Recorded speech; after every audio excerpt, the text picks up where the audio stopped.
Welcome to Russia. MI6 has given us the go-ahead on the mission. Let's wait until the last truck passes. Welcome to MojoPlays, and today we're taking a look at 25 things you may not have known about the 1997 N64 classic, GoldenEye 007.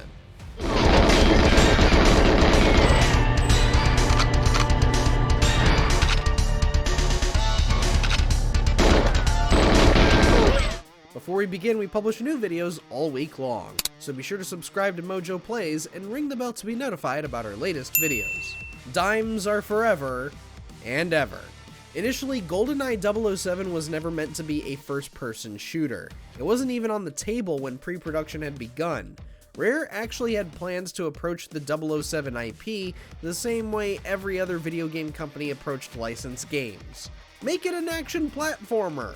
Literally every game company was doing this with every license they could get a hold of. Jurassic Park, The Lion King, Home Improvement.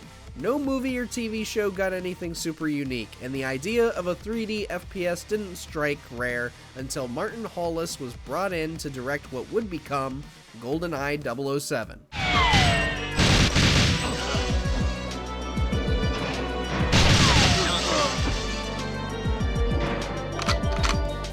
For our eyes only. It's important to note that at the time of GoldenEye's development, 3D FPS games weren't much of a thing. Well, at least on console it wasn't. Most FPS games were developed with 3D backgrounds at the expense of 2D character models, weapons, and other assets. To find ways on how to approach GoldenEye, Hollis and the team looked at 3 different games. Doom was to help with the level design and basic gunplay, while Super Mario 64 was the inspiration in graphics and figuring out what was possible with the Nintendo 64's technology.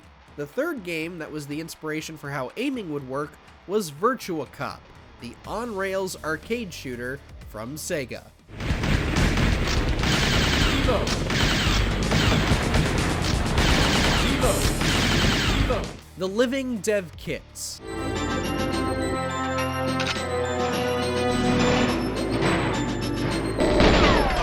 It is critical for developers to have dev kits as soon as possible so that customers can buy games on new hardware early on. However, Rare made the decision to start work on GoldenEye before they even had their hands on an N64 dev kit.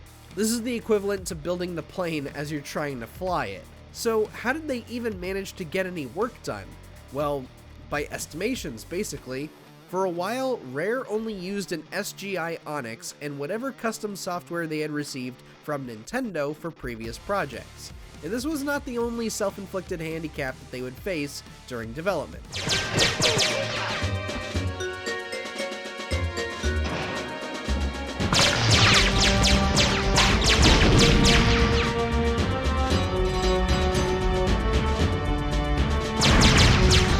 Monochrome Eye. Development for GoldenEye proved to be more challenging once Rare had received the dev kits. The Nintendo 64 was still new on the market, so developers didn't know exactly how powerful the console was. Spoiler alert, it wasn't very powerful. To be on the safe side, Rare had spent quite a bit of development time rendering GoldenEye completely in grayscale colors. The reason for this was because rendering RGB colors wound up demanding a ton of processing power. Putting in too much color would cause the game to chug to the point where frame rates got as low as 2 frames per second. And that is why you see a lot of white, gray, and black throughout GoldenEye, and very, very few colors anywhere outside of character models.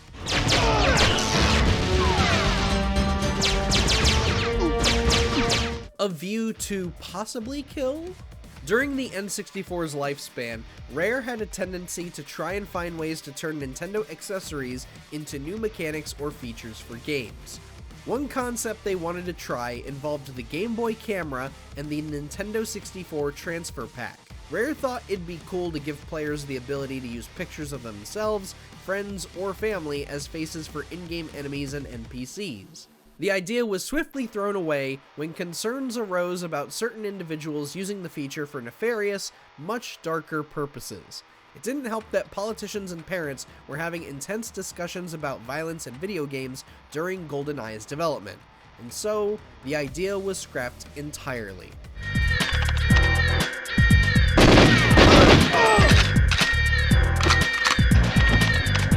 Saturn Raker. As if GoldenEye's time in development couldn't get any more bizarre, you may not have known about how the controller was being handled. As we mentioned earlier, the N64 was still new with a lot of aspects still being untested, on top of some of the time being spent without a dev kit. To mitigate risks as much as possible, Rare didn't even bother testing GoldenEye with a standard N64 controller until later in development. Instead, a good chunk of the game was tested using a Sega Saturn controller. This was likely done to make general tests easier before fiddling with Nintendo's awkward trident of a controller.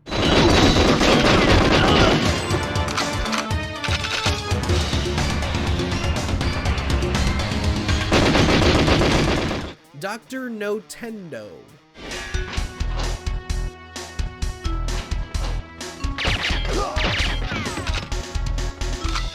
Speaking of Nintendo, there was a bit of pushback from the house Mario built. The company was deeply concerned about GoldenEye after they had seen just how violent the video game was. A major concern between Japanese politicians and gaming companies has always been the effects of violent acts inflicted by the player.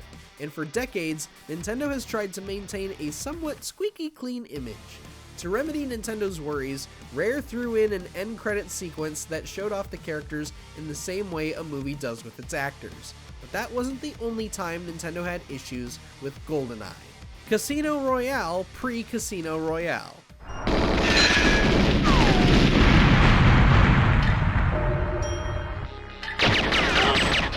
GoldenEye was originally supposed to be far more violent than it wound up being, arguably. Granted, it was nowhere as close to the likes of, say, Mortal Kombat or even Doom. However, there was supposed to be more blood left behind from bullet wounds and whatnot. While the end credit sequence helped to reframe the violence, Nintendo still pressed Rare to tone down the game's violence overall. And so, the blood was removed from everything except for when the player dies. Rareware never dies.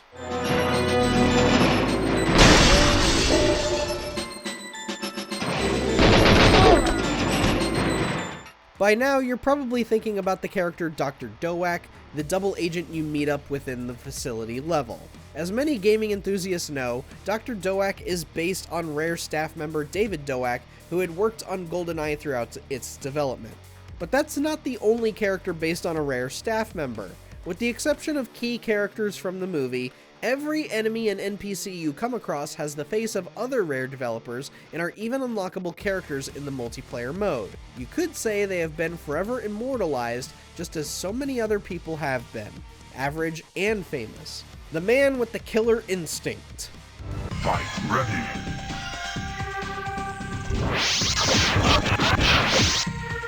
Would you believe that GoldenEye has some connection to Killer Instinct, the 1994 fighting game that was also developed by Rare? Indeed, it does in a few different ways. For starters, director Martin Hollis was a programmer for Killer Instinct before working on GoldenEye. Composers Robin Beanland and Graham Norgate had created the music for Killer Instinct prior to composing for the 007 game. But the connection goes just one more layer deeper than that. When wandering around the outdoor levels, KI fans may notice that the skybox in GoldenEye is the exact same skybox used in Killer Instinct. The only thing we're missing now is a random Fulgore head hiding inside Dam or Egyptian or something. Rumble another day.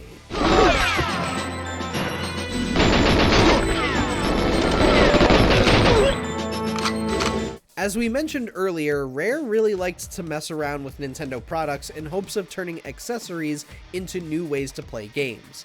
The most famous example of this was the stop and swap mechanic that was removed from Banjo-Kazooie due to Nintendo's fear of the cartridge swapping screwing up N64 consoles. A similar idea was explored for GoldenEye, where players would use the Rumble Pack to unload and reload weapons. Once again, Nintendo stepped in to tell Rare, hey, you probably shouldn't do this, likely out of fear for the unknown ramifications.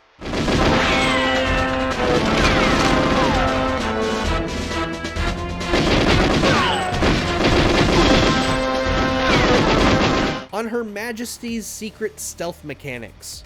While GoldenEye 007 has some stealth elements to it, it's almost hard to call it a stealth game in the same way that you would describe Splinter Cell or Sly Cooper.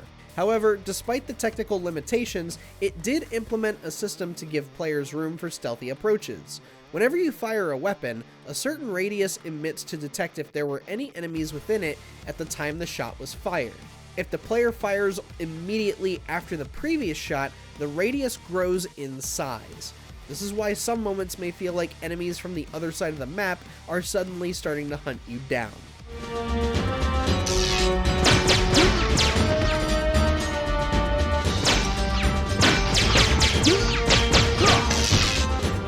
The truth about multiplayer.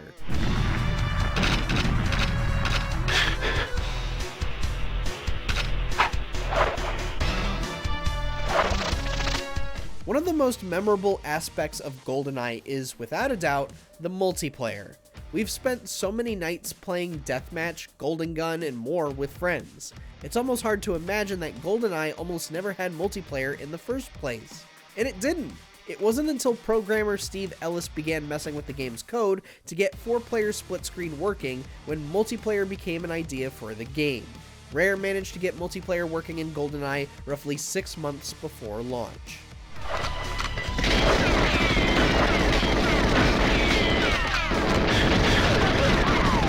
No time for more bonds. For the longest time, it was rumored that GoldenEye was once planned to have an all-bond mode. It was initially a hoax created by gaming magazine EGM, but that changed in an interview with Hollis and Doak. In a 2020 interview with The Independent, it was revealed that there were plans to include the 007 versions of Sean Connery, Timothy Dalton, and Roger Moore, each with their own individual tuxedos. Unfortunately, Pierce Brosnan was the only actor who approved the use of his likeness for the game. Oddly enough, Hollis implied in the interview that Connery seemed to be the one that made MGM squeamish about the idea of all 4 Bonds being in the game, stating, quote, "I think they were worried about him getting litigious," end quote.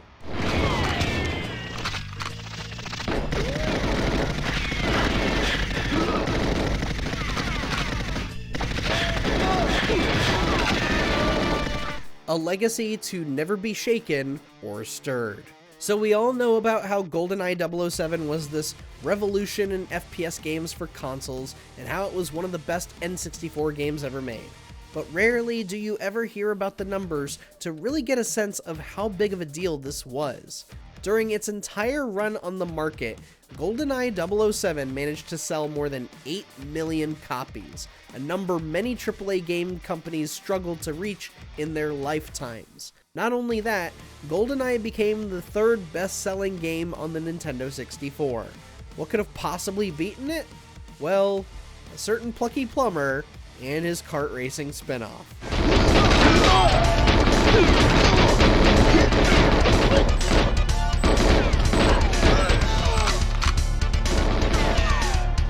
Mindfall.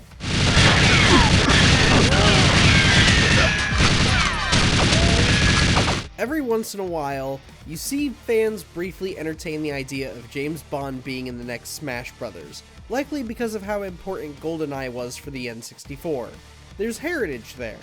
Unfortunately, the rights are so entangled that it'd just be a nightmare for any legal team, even for Nintendo. The closest we've gotten to a nod from Smash Brothers is the motion sensor bomb in Super Smash Bros. Melee.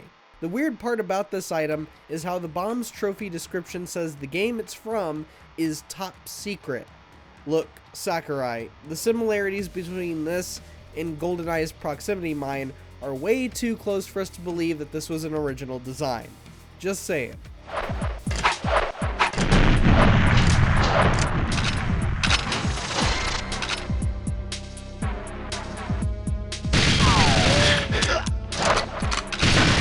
Quantum of sequels. Another question that crops up every now and again is, why didn't Rare make a sequel?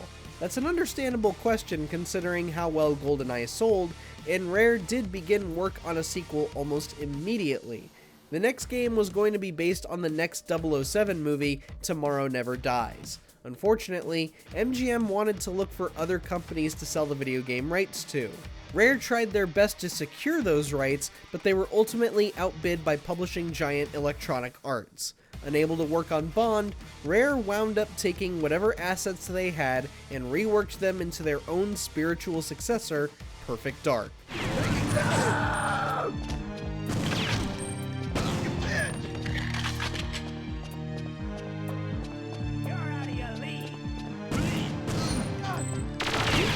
For Activision, for Nintendo, and for friends? We've got 19 minutes till those terrorists make the pickup. It should be enough, so long as Yuromov hasn't spotted us. I'll take the fuel tanks. I'll get the weapons cache. The way GoldenEye's Wii remake came about is a strange and somewhat disheartening tale. Nintendo of America's president at the time, Reggie Fils-Aimé, had talked about bringing GoldenEye to Wii for just a little bit. Rare could not work on the game as they were about to become a factory of Kinect games. And worst of all, Activision had the rights to James Bond. Plans for the remake started out promising, as Activision was in talks with Free Radical Design to remake GoldenEye.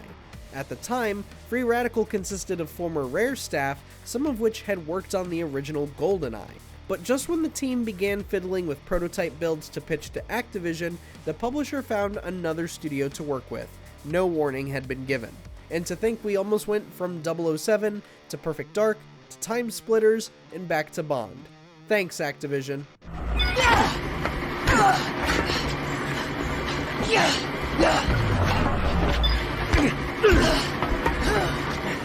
Roll of Dishonor. We meet again. You called in the distress signal, didn't you? Yes. Who are you? A big complaint about the 2010 remake was how the game felt more Call of Duty than the original game did. But what really infuriated fans, and one we've covered for years on Watch Mojo, was how Alec Trevelyan had the political commentary written out of his story. In the movie, Trevelyan was a traitor to MI6 because the UK refused to allow him and his parents asylum and sent them back to the Soviet Union. This story was retained in the original N64 game, but in the remake, Trevelyan turns on MI6 because, "Wah, I hate the UK's economy and want to steal all the money in the global stock market." Wah. Yeah, he became a real Saturday morning cartoon villain. My boys here are doing a hell of a job. You'd have to be insane to pull off a heist here with all this firepower. Octopussycat Doll. Bond to MI6. Do you read me? Roger. I'm inside, into Control Center, investigating. Need to get to the main server room. There is one thing that the 2010 remake did well despite all of its flaws in design and narrative. Rather than reuse the song from the movie, Eurocom and Activision decided to record a brand new rendition of the song, GoldenEye. In addition to bringing in David Arnold to score the soundtrack, they also managed to get Nicole Scherzinger to provide the vocals for the song. For those who don't know, Scherzinger is widely known as one of the members of the pop girl band the Pussycat Dolls, but has since made a name for herself over the decades with songs like Whatever You Like, Baby Love, and Supervillain. At the time of this video, Scherzinger is currently venturing into the grand theatrical world of Broadway. Nice trick. Doing it without a parachute. From the Ishimura with Love. GoldenEye's connection to Killer Instinct was something truly bizarre for us to discover, especially in the ways that the whole thing unfolded. But would you believe that the 2010 remake managed to establish a connection between James Bond and Dead Space? It's nothing narrative or even related to staff members. Really, the connection comes from the game's engine, as the 2010 remake used a modified version of the same engine that was used to develop Dead Space Extraction, the rail shooter spin-off that was released for Wii in 2009. The game was co-developed by Eurocom and Visceral Games, the studio behind the original Dead Space. The game had used a game engine called Engine X, which Eurocom had used for even more games prior to GoldenEye 2010, such as 2003's Sphinx and the Cursed Mummy, and even 007 Nightfire. Lex? What happened? Eckhart's dead. Goddamn traitor killed the dog. And you were right. He was a unitologist. You only play twice. What may be the biggest offense in regards to the 2010 remake is when you look at what we almost got in its stead. In 2007, rumors began circulating about a GoldenEye remaster being released for Xbox 360. and it was a remaster being worked on by Rare themselves. It was to be the original game with brand new character models and texture work to make the game fully realized in visuals while retaining the classic game feel. Unfortunately, this game never got a reveal, let alone an announcement. It wasn't until 2021 when a playable build of the game was suddenly leaked online, effectively confirming that the game had once existed. The only caveat to playing this is that you need a somewhat beefy computer to run it.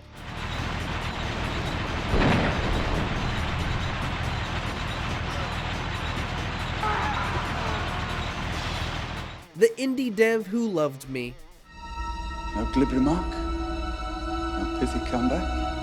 As 2022 quickly approached, one group of fans were dead set on giving GoldenEye a proper remaster, dubbed GoldenEye 25. Fan games are cool and all, but one thing people don't realize is that you run the risk of attracting unwanted attention. In this case, that attention coming from MGM, Microsoft, and Nintendo.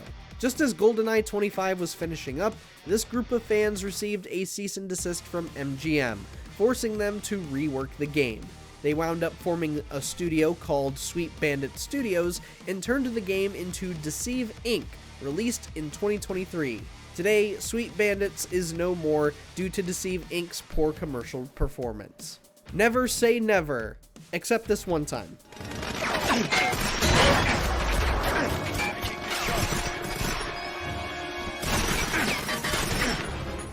It's almost safe to say that no one will ever capture the magic of GoldenEye ever again. While most indie devs are trying to capture the spirit of legendary IPs like Crash Bandicoot, Banjo-Kazooie, and Resident Evil, almost nobody has attempted to replicate the success of GoldenEye. At the time of this video, only 2 indie games have been showing promise in their aspirations. Dangerous Connections is an FPS set during the Cold War and sports gunplay similar to GoldenEye while taking advantage of the visual fidelity possible with modern tech. The game is scheduled to release sometime in 2026.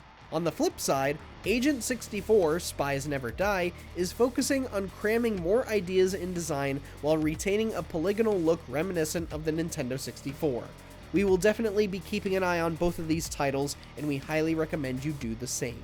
And lastly, the legalities are never enough.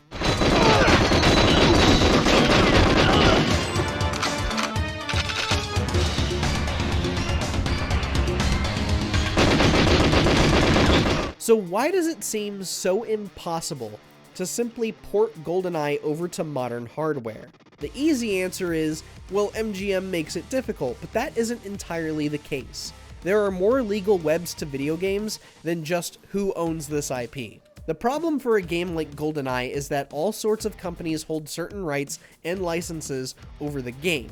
Not only do you have to worry about contacting the owner of the IP, you have to get approval from the party that holds the video game rights, the company who owns the console that emulates the images for that game, the company who made the engine that the game runs on, the company whose product you use to program the physics, the people who sign their likenesses for use in that version of the game in particular, the party that may own the music that you used for the game, the company who may now own any of the parties of any of those groups that we just mentioned.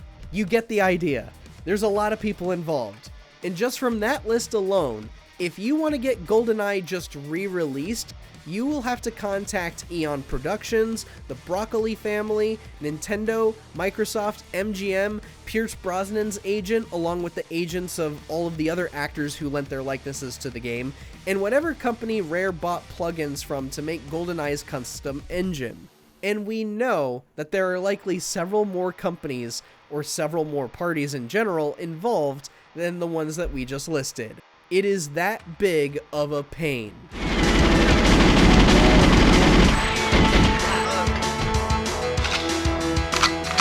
Did any of these facts about GoldenEye surprise you? Let us know down in the comments, and be sure to subscribe to MojoPlays for more great videos every day.